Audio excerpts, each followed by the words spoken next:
Well, not a great day if you're a Minnesota Wild fan.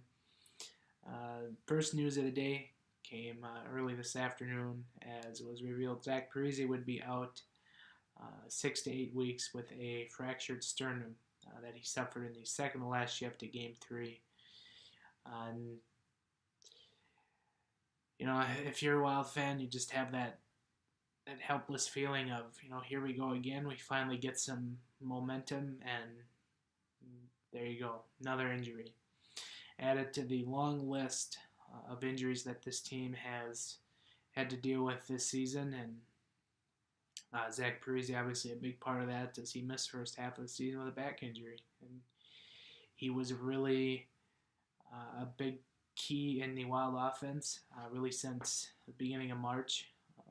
He had 10 goals in March, and I think he had a couple in April, and 3 goals in 3 games to start the playoffs. And so you're talking about 15, 16 goals since beginning of March. That's a big goal scorer that you now have to replace. And as I said on the pregame video, Charlie Coyle, Nino Niederreiter, and Jason Zucker need to pick up the slack. They had no points in the first 3 games, and that still held true after the Parise injury. They have to produce offense. And as we saw in Game 4, that trio did exactly nothing again. And Winnipeg comes in, Game 4, obviously a little more fresh after their stay in the Twin Cities, as they didn't have to deal with the travel this time. But Jets win 1-0 over the Wild in Game 4. And as I put out there on Twitter, the Wild let another stellar performance from Devin Dubnyk go to the wayside. Dubnyk has been great in 4 games, something they haven't necessarily had in previous postseasons. And I haven't seen the updated stats, but I got to imagine Dubnyk's save percentage total is now up into the 930s after tonight. And when your goaltender has a 930 plus save percentage in a playoff series, most times you're going to win. But if you're the Minnesota Wild, that's clearly not the case because the Winnipeg Jets have really dictated the play, and they did a fair amount again tonight. And Minnesota had, I believe, it was like 30 shots,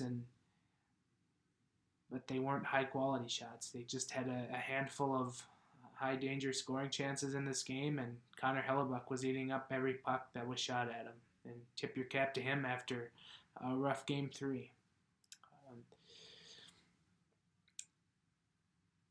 I also put this out there on Twitter. Really, in the last few minutes, the Wild had a bunch of passengers on the ice. Everyone was trying to pass the puck, hoping the next guy would shoot, and nobody really did anything. And Scheifele puts in the empty netter. I believe it was Scheifele had the first goal tonight, which was just he picked his corner. You got to tip your cap to him.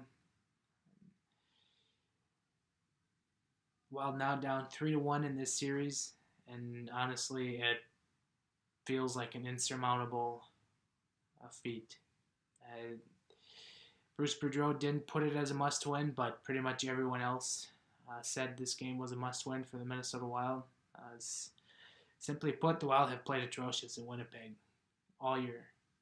They haven't won a game in MTS Center this year, and you think about it, not many of them really have been close. You can look at the first couple games and say the score was close, but if you watch the game, the Wild were badly outplayed. And if you're thinking the Wild can somehow reel off 3 in a row, I'll have what you're drinking, because I don't even think that. And I try to be an optimist. That's where I'm at, and just kind of feels like we're descending now into the off season. As even if the Wild are able to grab a win out of Winnipeg on Friday and force a Game 6 on Sunday, it just kind of has that feeling of a couple years ago when the Wild played Dallas. And, that Dallas was just clearly the better team, and the Wild were able to snag a win in Game 5 in overtime, and Dallas won in Game 6. it just doesn't feel like this is going to be the year for that long playoff run Minnesota fans really want. So, just kind of nitpicky, I guess, at the end of the game. Mikko Koivu was struggling again to win the offensive zone draws when the Wild really needed to win the offensive zone draws, and this isn't the first time in the series that he's struggled to win big draws late in the game that needs to win. And I get it if you're Bruce Boudreau and you're putting out your best face-off guy through the season, but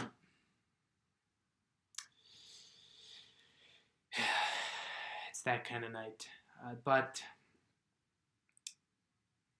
you got to change. If something's not working, especially in the playoffs, you got to change. You got to try something different.